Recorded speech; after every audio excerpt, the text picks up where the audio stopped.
Salut les gars, bonjour aux petits souleveurs de terre, aux petits brasseurs d'air. Bon, j'avais fait une vidéo où je parlais de l'école et je pense que j'ai été mal compris sur cette partie-là où en fait je critique pas l'école, on va dire le principe de l'école comme ça a été créé, puisque c'était pour éduquer un maximum de gens. En fait, je parle de plutôt ce qu'elle est devenue. Donc en fait, c'est pas l'école en mode la création napoléonienne, tout ça, où en fait on a eu un niveau d'éducation jamais atteint à ce moment-là. Je parle vraiment de ce qu'elle est devenue en fait. Donc au moment où j'avais tourné je dirais la précédente vidéo où je parle de l'école, en fait la maîtresse de mon grand, en fait, elle suivait le programme et elle en avait rien à foutre, quoi. C'est le genre de professeur de merde en fait que j'ai eu, même si j'ai eu des très bons professeurs aussi. C'est le genre de professeur en fait qui vient pas pour enseigner des choses, ils viennent pour les vacances en fait. Et le système scolaire est éclaté au sol parce que là justement cette année, la maîtresse de CE1 de mon grand, en fait, là, c'est quelqu'un qui enseigne. C'est pas quelqu'un qui vient pour les vacances, en fait. Donc, elle a vu que le fiston, je dirais, les mathématiques, voilà, il est bon.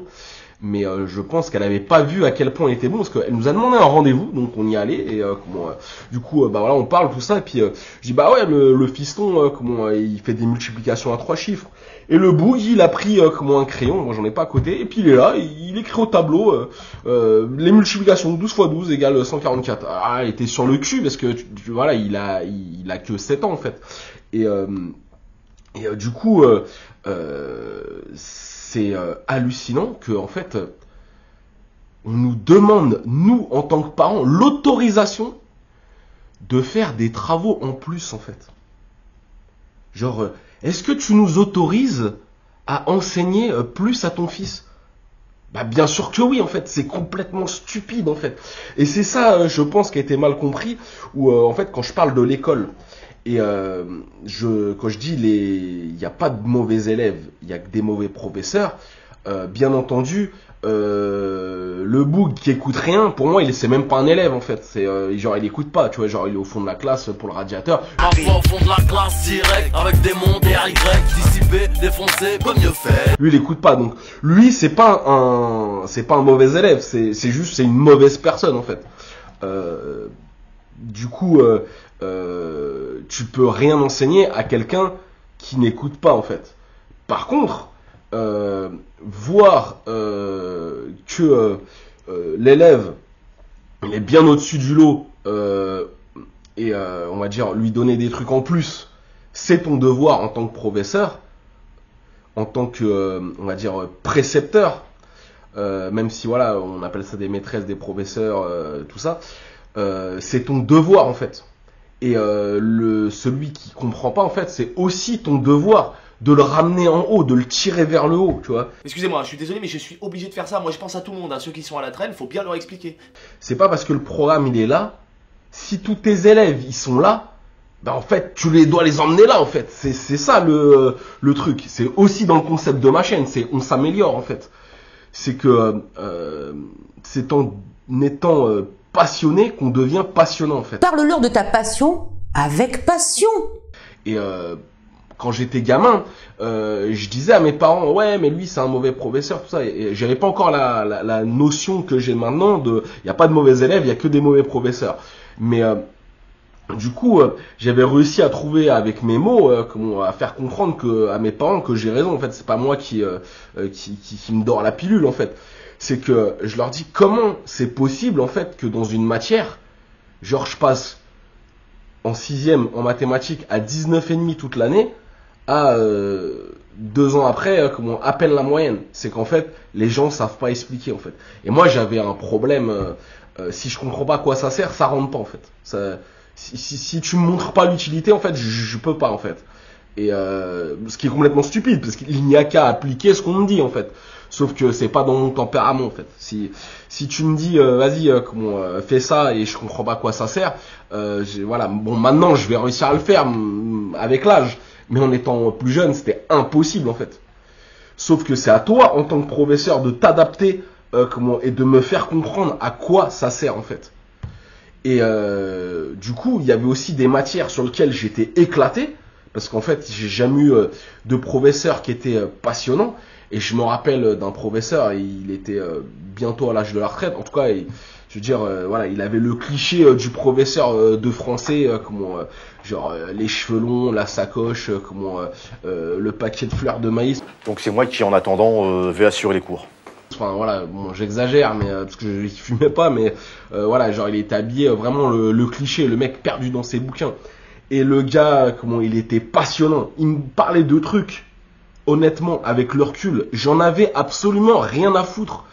Mais il avait de la lumière dans les yeux quand il parlait, tu vois. On lit ou on écrit de la poésie, non pas parce que c'est joli. On lit et on écrit de la poésie parce que l'on fait partie de l'humanité et que l'humanité est faite de passion. Et moi, j'ai été obligé de l'écouter puisque tu vois, voilà, le mec, c'est passionnant en fait ce qu'il raconte. Qu'y a-t-il de plus passionnant que quelqu'un qui nous parle de sa passion passionnément? Eh bien, on va s'intéresser parce que c'est toujours bien de voir quelqu'un enthousiaste pour ce qu'il fait. C'est comme comment il s'appelle là, le mec du téléboutique achat là, Pierre Bellemare. Le mec il raconte des trucs, des faits divers. C'est le genre de choses, j'en ai vraiment rien à foutre. Mais le gars, il a un tel talent d'orateur. L'histoire que je vais vous raconter maintenant bafoue toute règle morale et nous renvoie aux origines les plus sombres de l'humanité. En fait, t'es obligé de l'écouter, tu vois. Voilà, il est passionnant, parce qu'il est passionné en fait, le professeur quand il parle. Et Pierre Bellemare, il a un talent d'orateur incroyable. Et il y en a un autre, il est censé faire la même chose, mais il est éclaté au sol. C'est Christophe Ondelat. Lui, il arriverait à me parler d'un sujet qui me plaît, que j'arriverais pas à l'écouter tellement il surjoue quoi. C'est comme le truc des chevaliers du Zodiaque. Genre, ressens-tu la cosmo-énergie? Non, ouais, oublie que t'es dans l'espace et que tu vis des aventures, là. Imagine, t'es à la préfecture et c'est jeudi. Même là, on va dire, je joue trop bien par rapport à l'autre mal, là, tu vois. J'ai fait genre, je m'en fous, mais je suis comme un dingue. Merci beaucoup, merci à tous. Tellement il est nul. Et ben en fait, un professeur, si tu choisis d'enseigner les mathématiques, si tu choisis d'enseigner le français, si tu choisis d'enseigner l'histoire en fait, tu dois être passionnant. Tu dois avoir au minimum le même niveau d'énergie que j'ai là maintenant quand je suis en train de te parler en fait, parce que ça me touche, tu vois. À la fois, on va dire avec la nostalgie d'ancien élève et que je repense à certains professeurs. Et on va dire en tant que papa, tu vois, par rapport à mon fils, tu vois, parce que il y a un proverbe coréen que j'adore. Alors je sais pas si c'est du traduit mot à mot ou si c'est de la compréhension. C'est il n'y a aucun père qui est plus fort que son fils. Ça veut dire en gros que moi j'ai un certain niveau, peu importe ce que c'est, je me donne tout à mon fils. Donc forcément, lui il a les mêmes informations que plus jeune. Donc en fait, il va être forcément meilleur en fait, tu vois. Et j'adore ce proverbe-là en fait. C'est voilà. Moi malheureusement j'ai pas pu atteindre plus que ce niveau-là, fiston.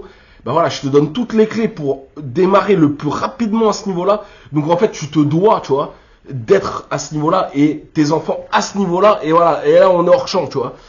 C'est ça en fait. Et le système scolaire est éclaté parce qu'en fait les professeurs n'ont plus de marge de manœuvre pour la plupart. Je dirais, ils n'ont pas de couilles de se dire bon bah vas-y, ce truc-là c'est éclaté, on va faire autre chose. Je vous demande donc de déchirer cette page. À bas ces académiciens frileux qui mesurent la poésie comme de la rayonne. Vous apprendrez à savourer les mots et le langage. Et voilà, moi j'ai eu, comment on va dire, je pense l'école de transition en fait, parce que quand la gauchiasse elle est arrivée, elle est arrivée au pouvoir. Les grands hommes de la France. On reprend depuis le début. Il y a eu Léon Blum, après Jean Jaurès, ensuite Mitterrand. En fait, il y avait déjà un nivellement par le bas, mais en fait, comme j'ai dit dans la précédente vidéo, je parle de l'école, le niveau était tellement haut.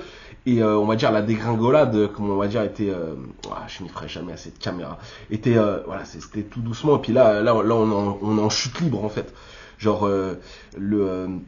j'ai appris que en fait à l'école le passé simple on te récite plus, on t'apprend plus le je tue il, nous vous il. Genre c'est juste, je crois c'est il pas ça, tu vois. Ça n'a aucun sens en fait. On dénature la langue française qui est l'une des langues les plus riches du monde en fait. Peut-être elle est ultra compliquée. Il y a même des moments où d'ailleurs les étrangers se foutent de notre gueule à ce niveau-là parce que on se reprend les uns les autres en disant bah non on dit pas comme ça. Mais sauf qu'en fait plus ta langue est riche, plus tu peux exprimer d'idées en fait. En dépit de tout ce qu'on peut vous raconter, les mots et les idées peuvent changer le monde. Et le système scolaire est en train d'enlever ça en fait à tous les niveaux. Alors ce comité de 9 langues? Il fait des heures supplémentaires. Le plus gros déchet, ce sont les adjectifs. Le plus gros problème, calquer la langue au rythme du progrès scientifique.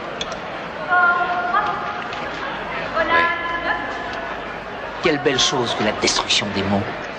Et le fait que on n'enseigne plus le passé simple, il y a une série de bouquins, alors j'ai pas vraiment de souvenir de ce truc-là parce que voilà, j'étais vraiment petit puis ça m'a pas marqué. C'est le Club des 5. En fait, ils sont en train de réécrire tous les bouquins.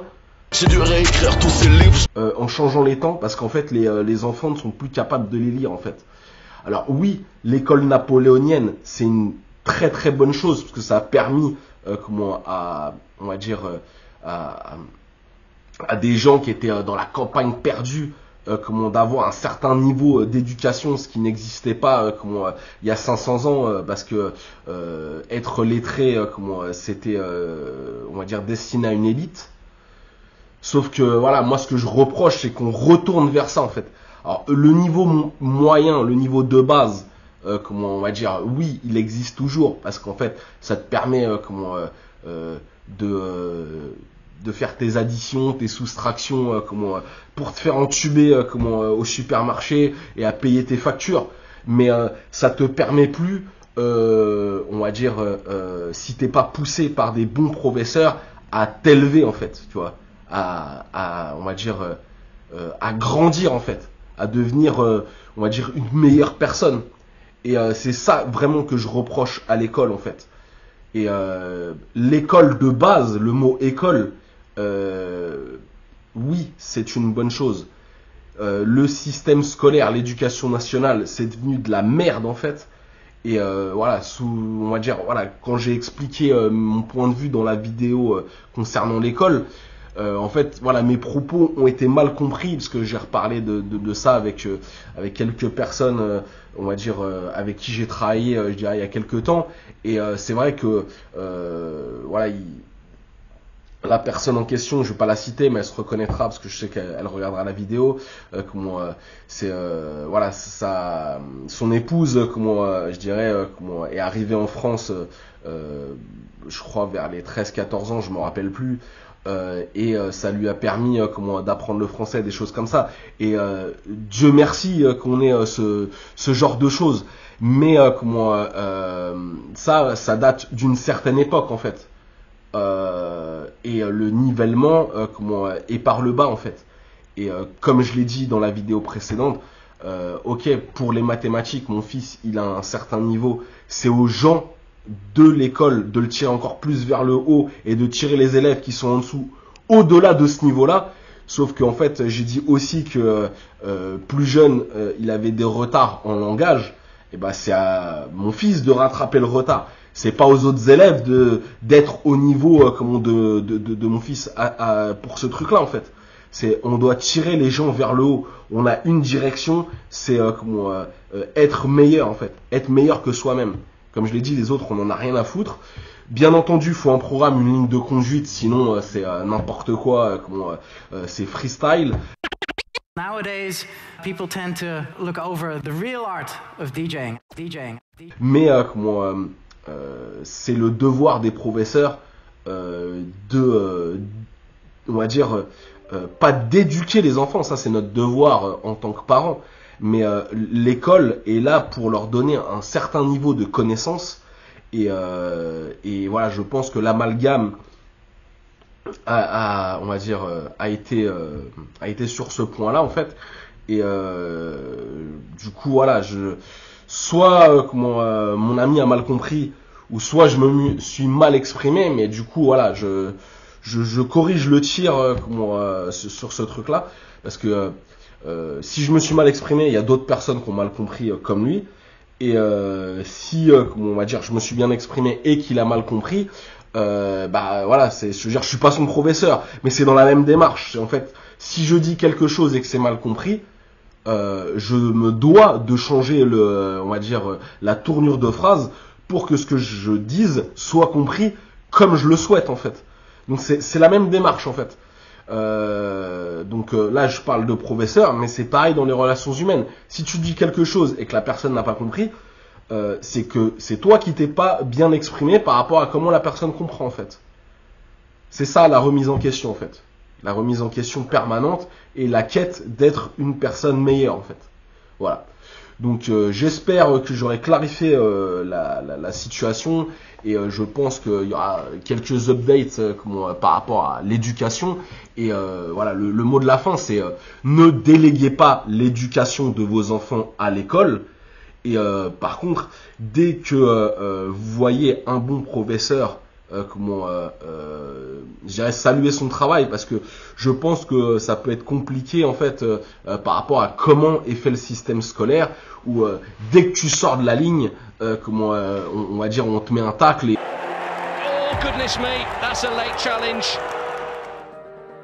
t'avances pas, en fait. Et voilà, je dirais les mauvais professeurs, voilà, genre je vous emmerde, en fait. Et les bons professeurs, je vous remercie, continuez votre travail, en fait. Voilà, c'est pas peine perdue, en fait. Il y a des bons et des mauvais. Ouais, bon, il y a le bon chasseur, puis il y a le mauvais chasseur, hein, il y a le viandard, puis il y a le non-viandard. Les bons continuez, et les mauvais, si vous tombez là-dessus, je dirais, rappelez-vous, on va dire, pourquoi vous êtes devenu enseignant. Bon, sauf si c'est pour les vacances, là, je dirais c'est peine perdue. Bon, voilà, j'espère que j'aurais bien clarifié la situation, et sur ce, à plus tard, les gars. Plus il y aura des gosses incultes et plus il y aura des dossiers que les juges instruisent.